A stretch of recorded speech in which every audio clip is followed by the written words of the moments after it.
நடைபெற்றிருக்கு. இது சம்பந்தமா நீங்க அறிக்கை கொடுத்துருக்கீங்க. ஆனா எதிர்கட்சிகள் இது சம்பந்தமா எந்த வாயும் திறக்கவே இல்லை. நானும் எதிர்கட்சி தானே, நான் மட்டும் தரல சொல்றேன். அதனால செய்ய முடியும். இந்த வருடம் மொத்தம் 19 நாட்கள் தான் சட்டசபை நடந்திருக்கு. 19 நாட்கள் தான் சட்டசபை சொல்லியிருக்காங்க. 19 நாட்கள் போதும். அதில் ஒன்று அழைச்சிட்டு 9 நாள் எடுத்தாலும் போதும். இல்லை 19 அழைச்சிட்டு 1 நாள் எடுத்தாலும் அதை கூட்டியே கலைஞ்சது, கூடியது கலைஞ்சது, அவ்வளோதாங்க. இதை கூட சிம்பிளா வீடியோ கான்ஃபரன்ஸ் நடத்தலாங்க. வீடியோ கான்ஃபரன்ஸ் நடத்தினா மிச்சம். ஜூம் மீட்டிங் போடலாம். அப்படி செய்யலாம். சட்டமன்றக்குள்ள அங்கே ஜூம் மீட்டிங் போட்டு அங்கே சட்டமன்றத்தை அப்படியே நடத்திட்டு போகலாம். துணைவேந்தர் நியமனம் சார், துணைவேந்தர் நியமனம் இழுபறியாக இன்னும் முடியாமல் தொடர்ந்து சொல்லிட்டு வரோம்.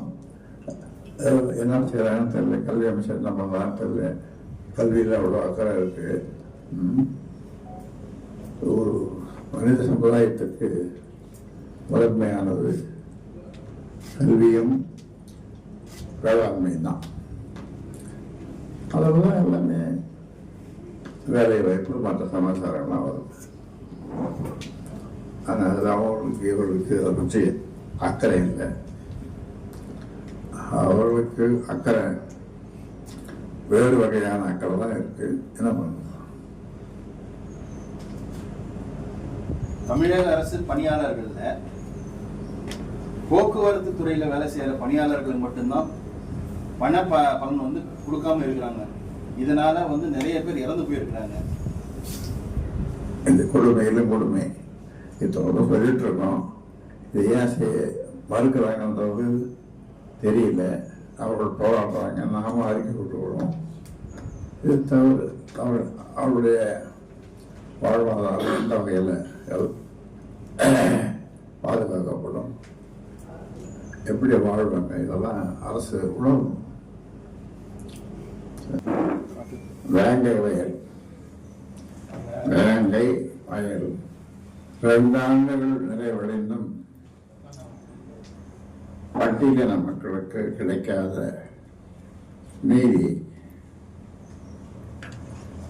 திராவிட மாடல் அரசு தலை குனிய வேண்டும். புதுக்கோட்டை மாவட்டம் எறையூர் வேங்கை வயல் கிராமத்தில் குடிநீர் தொட்டியில் மனித கழிவு கலக்கப்பட்ட கொடிய நிகழ்வு நடந்து இன்றுடன் 2 ஆண்டுகள் நிறைவடைந்து விட்டன.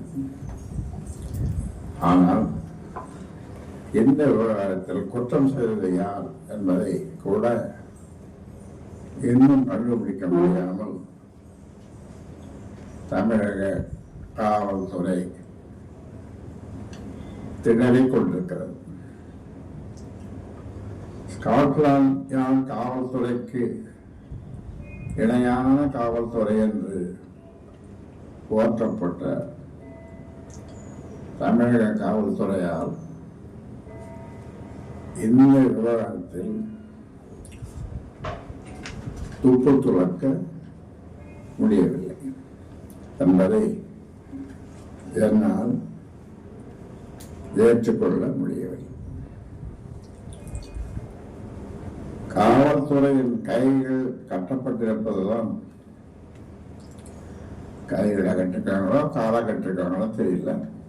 இந்த வழக்கில் குற்றவாளிகள் கைது செய்யப்படாததற்கு காரணமாக இருக்கலாம். 2022ஆம் ஆண்டு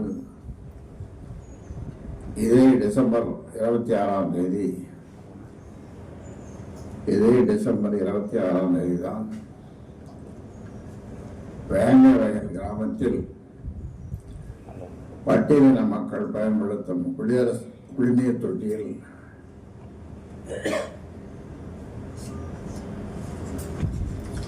மனித கழிவுகள் கலக்கப்பட்டன. அதற்கு அடுத்த நாளே விசாரணை தொடங்கியது. பின்னர் சிபிசிஐடி விசாரணைக்கு இந்த வழக்கு மாற்றப்பட்டது. மொத்தம் 31 பேருக்கு டிஎன்ஏ ஆய்வு மேற்கொள்ளப்பட்டது. 3 பேருக்கு குரல் மாதிரி ஆய்வு செய்யப்பட்டது. ஆனாலும் எந்த முன்னேற்றமும் ஏற்படவில்லை. இதைத் தொடர்ந்து வழக்கின் விசாரணை அதிகாரிகள் மாற்றப்பட்டனர். கடைசியாக சில மாதங்களுக்கு முன் தஞ்சாவூர் மாவட்ட சிபிசிஐடி அதிகாரி கல்பனா விசாரணை அதிகாரியாக நியமிக்கப்பட்டார். அவர் தீவிரமாக விசாரணை நடத்தியும் எந்த பயனும் ஏற்படவில்லை.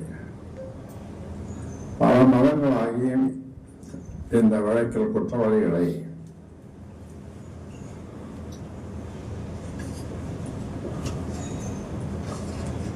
கைது செய்ய முடியவில்லை.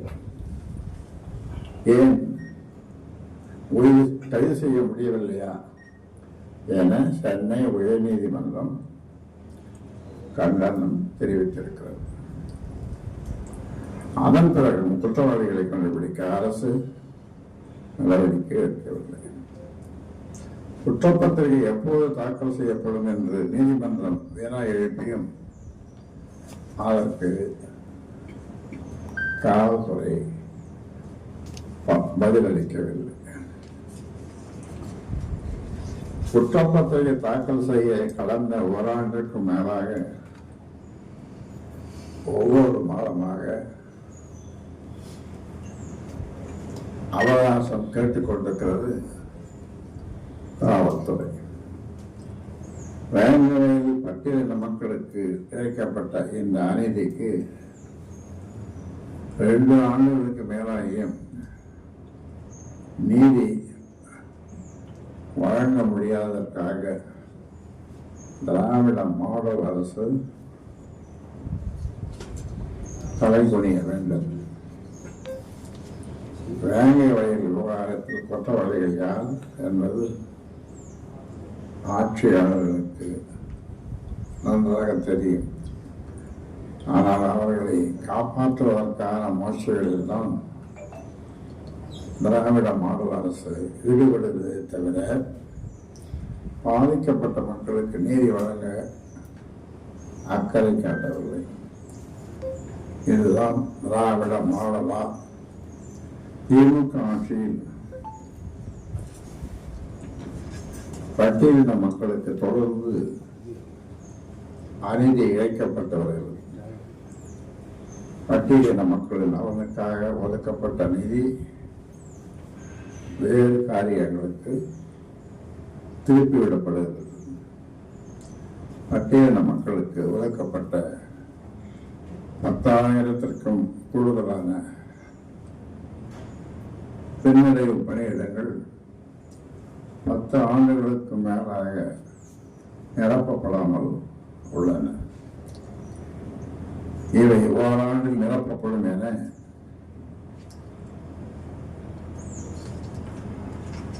திமுக அரசு அறிவித்து 2 ஆண்டுகள்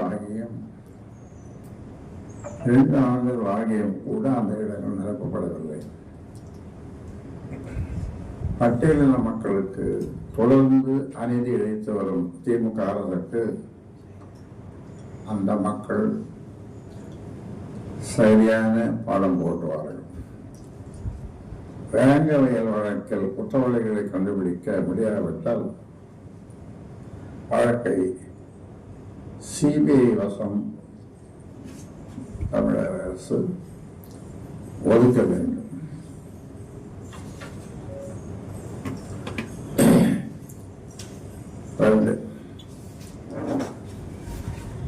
வன்னியர் இடஒதுக்கீட்டை தாமதமின்றி தமிழக அரசு செயல்படுத்த வேண்டும்.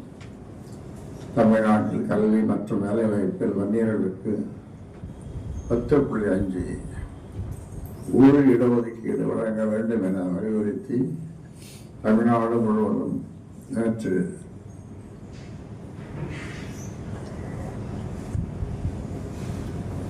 மறுநாள்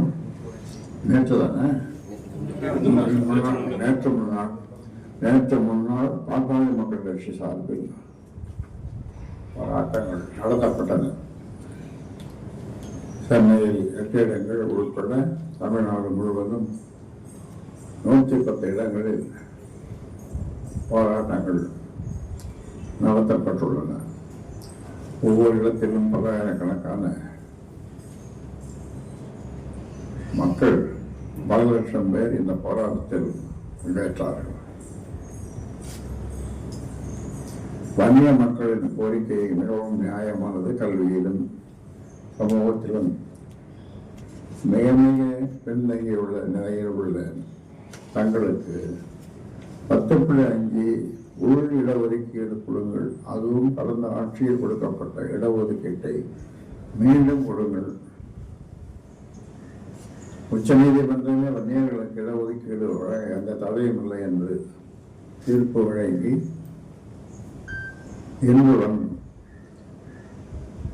1002 நாட்கள் ஆகிவிட்ட நிலையில் இனியும் தாமதிக்காமல் கொடுங்கள் என்றுதான் கேட்கிறோம். இது என்ன தவறு இருக்கிறது? உச்ச நீதிமன்ற தீர்ப்பை செயல்படுத்துவதில் முதலமைச்சர் ஸ்டாலினுக்கு என்ன தயக்கம்? தமிழ்நாட்டில் கடந்த 2008ஆம் ஆண்டில் அருந்ததி இடஒதுக்கீடு 243 நாட்களில் வழங்கப்பட்டது. இஸ்லாமியர்கள் இடஒதுக்கீடு 6 மாதங்களில் வழங்கப்பட்டது. ஆனால் வன்னியர்கள் இடஒதுக்கீடு குறித்து பரிந்துரைக்க தமிழ்நாடு பிற்படுத்தப்பட்ட ஒரு ஆணையத்திற்கு தமிழக அரசு ஆணையிட்டு வரும் 11ஆம் தேதியுடன் 2 ஆண்டுகள் நிறைவடைய உள்ளன. வன்னியர்கள் இடஒதுக்கீட்டை இனியும் தாமதிக்கக்கூடாது. தமிழ்நாடு பிற்படுத்தப்பட்ட ஒரு ஆணையத்திடமிருந்து உடனடியாக பரிந்துரை அறிக்கையை பெற்று ஜனவரி மாதம் 6ஆம் தேதி தொடங்க உள்ள சட்டப்பேரவை கூட்டத்தில் சட்டத்தை நிறைவேற்ற வேண்டும். 3வது,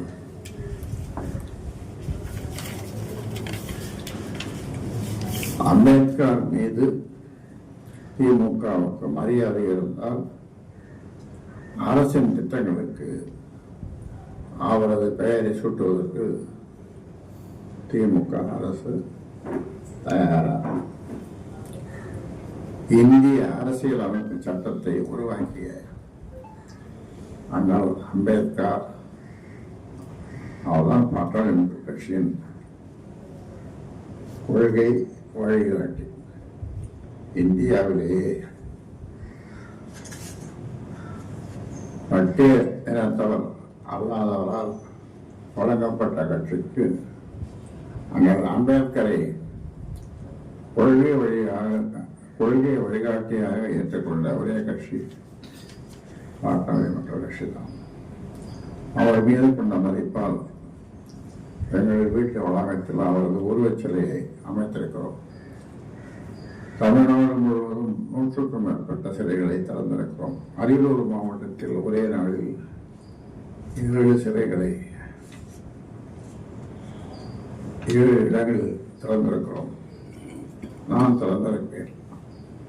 ஆனால் அம்பேத்கரின் பெருமைகளை காப்பதற்காக பிறந்தவர்கள்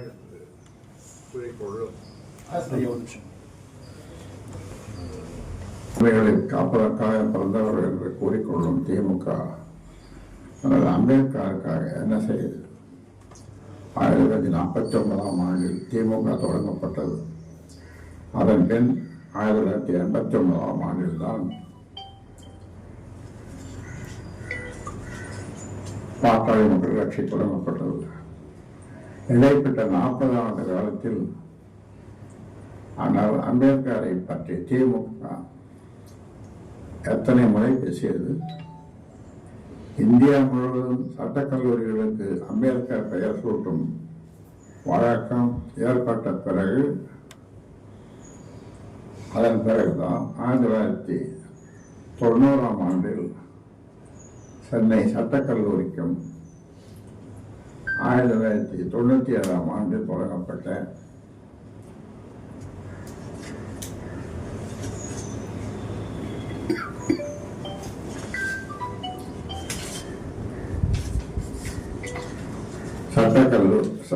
சட்ட பல்கலைக்கழகத்திற்கு அம்பேத்கரின் பெயரை திமுக சூட்டியது.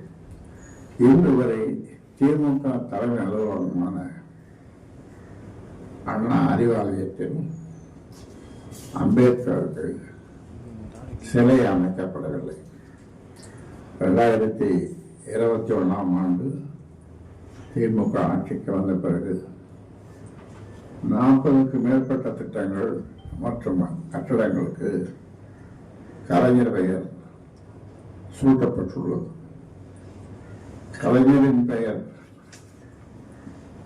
மட்டுமல்ல, தமிழகத்தின் நலனுக்கு எந்த பங்களிப்பும் செய்யாத அவரது தாயார் பெயரிடம் திட்டங்கள் தொடங்கப்பட்டுள்ளன. ஆனால் எந்த புதிய திட்டத்திற்கும் கட்டடங்களுக்கும் அண்ணல் அம்பேத்கர் பெயர் சூட்டப்படவில்லை. இதுதான் அண்ணல் அம்பேத்கருக்கு செலுத்தும் மரியாதையா என திமுக அரசு உழைக்க வேண்டும். சென்னை கிண்டி மருத்துவமனை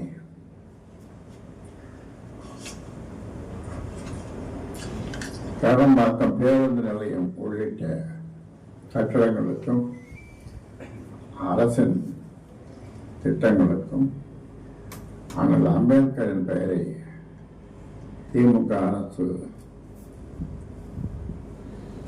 சூட்ட வேண்டும்.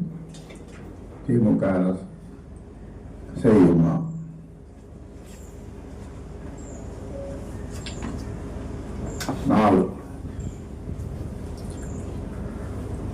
அண்ணா பல்கலைக்கழகத்தில் மாணவிக்கு பாலியல் வன்கொடுமை தமிழக அரசு வெட்கி தலை குனிய வேண்டும். அண்ணா பல்கலைக்கழகத்தில் 2ஆம் ஆண்டு படித்து வரும் மாணவி ஒருவர் பல்கலைக்கழக வளாகத்தில் ஒரு கும்பலால் பாலியல் வன்கொடுமைக்கு உள்ளாக்கப்பட்டு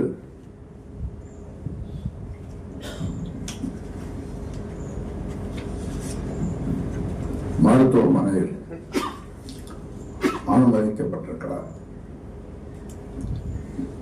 புகழ்பெற்ற அண்ணா பல்கலைக்கழகத்தில் கூட மாணவர்களுக்கு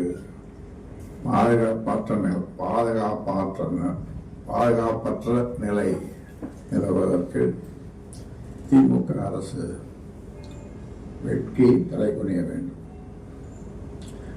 இந்த வழக்கில் ஞானசேகர் என்பவர் கைது செய்யப்பட்டிருக்கிறார்.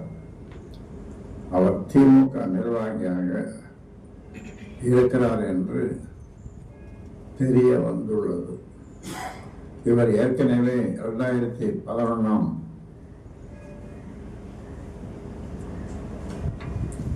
ஆண்டில் ஒரு மாணவியை பாலியல் வன்கொடுமை செய்ததாக கைது செய்யப்பட்டிருக்கிறார் என்று காவல்துறை தெரிவித்திருக்கிறது. அவர் மீது 15க்கும் மேற்பட்ட குற்ற வழக்குகள் இருப்பதாக காவல்துறை தெரிவித்துள்ளது. தமிழ்நாட்டில் குற்றங்களை செய்ததாக கைது செய்யப்படுவதில் பலர் திமுகவினராக இருக்கிறார்கள். திமுக உறுப்பினராக இருந்தால் அனைத்து வகையான குற்றங்களையும் செய்வதற்கு இந்த ஆட்சியில் உரிமம் வழங்கப்படுகிறதா என தெரியவில்லை. பல்கலைக்கழக மாணவிக்கு இப்படி ஒரு கொடுமை நடந்திருக்கிறதே என்றால் கடந்த ஆட்சியில் பொள்ளாச்சியில் இளம் பெண்கள் பாலியல் வன்கொடுமை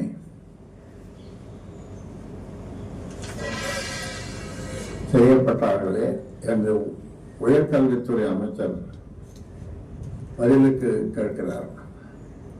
ஒரு பொறுப்புள்ள அமைச்சர் பேசும் பேச்சாயில் மாணவி பாலியல் வன்கொடுமை செய்யப்பட்ட வழக்கில் வேறு யாருக்கு தொடர்பு என்பது கண்டறியப்பட்டு உடனடியாக கைது செய்யப்பட வேண்டும். அண்ணா பல்கலைக்கழகத்தில் பாதுகாப்பு குறைபாட்டுக்கு காரணமானவர்கள் யார்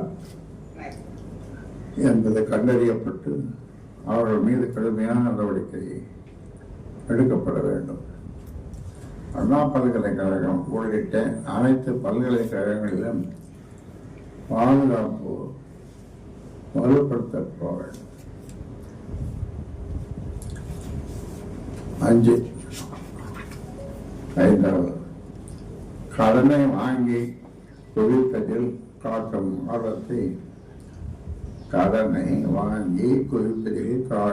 ஆர்வத்தை மூலதன செலவுகளை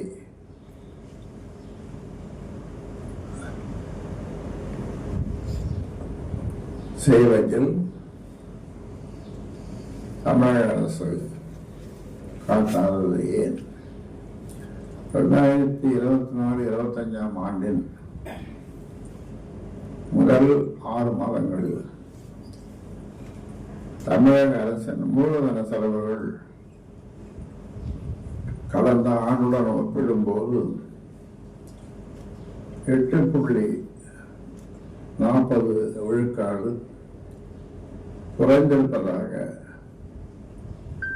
தலைமை கணக்காயர் அலுவலகம்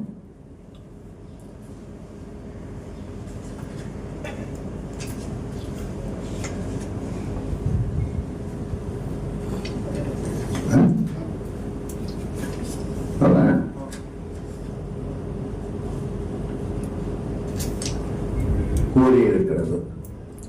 தலைமை கணக்காயர் அலுவலகம் கூறியிருக்கிறது.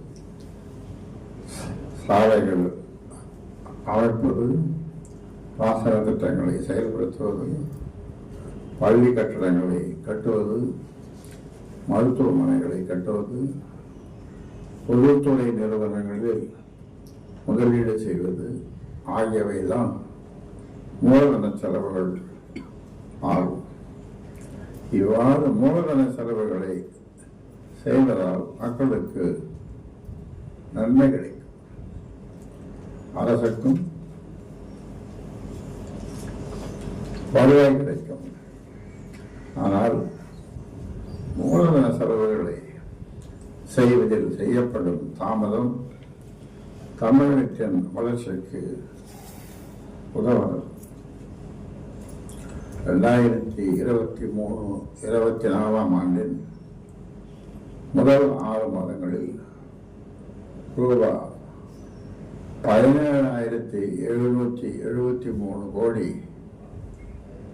மூலதன செலவு செய்யப்பட்டது. ஆனால் நடப்பாண்டின் முதல் 6 மாதங்களில் ரூபாய் 16,283 கோடி மட்டும்தான் மூலதன செலவு.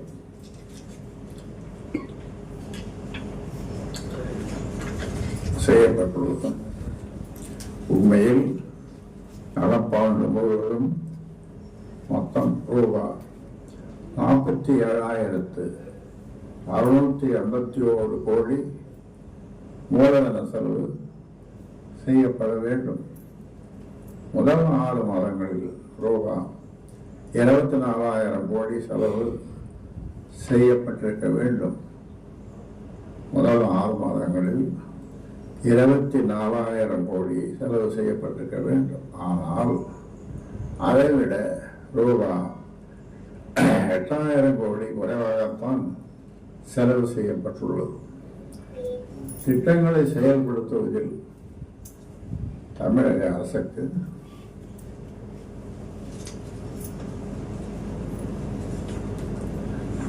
திறமை இல்லை என்பதையே இது காட்டுகிறது. கடன் வாங்குவதில் மட்டும் இலக்கை தாண்டும் தமிழக அரசு மூலதன செலவுகளை செய்வதில் பின்தங்கி இருப்பது கண்டிக்கத்தக்கது. திட்டங்களை செயல்படுத்துவதில் தமிழக அரசு சுறுசுறுப்பு காட்ட வேண்டும்.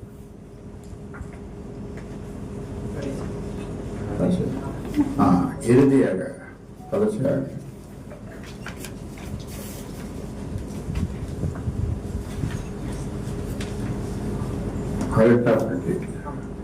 அரிட்டாப்பட்டி டங்ஸ்டன் சுரங்க உரிமத்தை முழுமையாக ரத்து செய்ய வேண்டும். மதுரை மாவட்டம் மேலூர்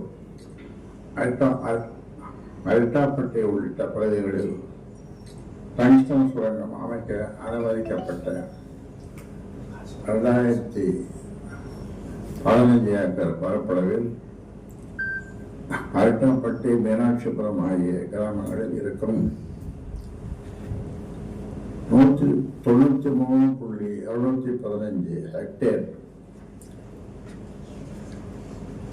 பரப்பளவுள்ள பகுதிகள் பல்வேறு பாரம்பரிய தளமாக அறிவிக்கப்பட்டிருப்பதால் அந்த பகுதிகளை மட்டும் விலக்கிவிட்டு மற்ற பகுதிகளில் டங்ஸ்டன் சுரங்கம் அமைக்கும் வகையில் அப்பகுதியை முழுமையாக ஆய்வு செய்யும்படி இந்திய புவியியல் ஆய்வு மையத்தை மத்திய அரசு கேட்டுக்கொண்டிருக்கிறது.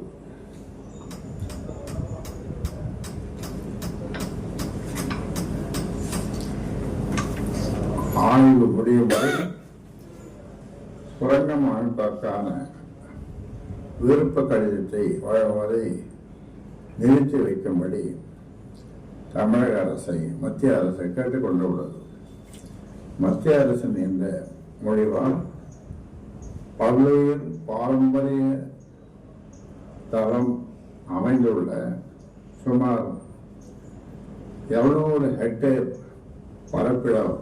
பரப்பளவிலான பகுதிகள் மட்டும்தான் பாதுகாக்கப்படுமே தவிர ஒட்டுமொத்த திட்டமும் ரத்து செய்யப்படாது. இதில் பாதுகாக்கப்படும் பகுதி என்பது ஒட்டுமொத்த திட்ட பகுதியில் 10ல் 1 பங்குக்கும் குறைவு. ஒட்டுமொத்த சுரங்க திட்டத்தையே கைவிட வேண்டும் என்பதுதான் பாட்டாளி மக்கள் கட்சியின் திட்டவட்டமான நிலைப்பாடாகும். இந்த விவகாரத்தில் மத்திய அரசு, மாநில அரசு ஆகிய இரண்டுமே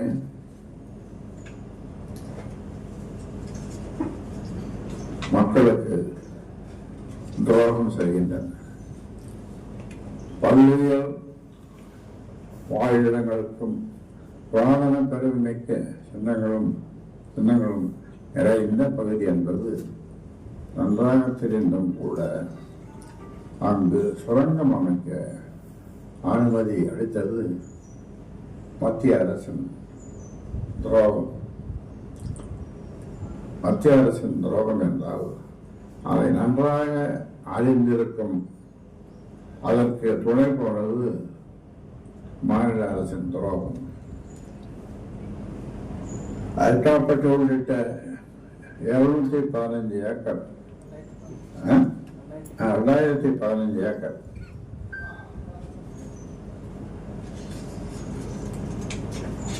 பரப்பளவிலும் டங்ஸ்டன் சுரங்கமே கூடாது என்பதுதான் அங்குள்ள மக்களின் எதிர்பார்ப்பு. அவர்களின் உணர்வுகளை மதித்து அங்கு டங்ஸ்டன் சுரங்கம் அமைக்கும் திட்டத்தை மத்திய அரசு கைவிட வேண்டும்.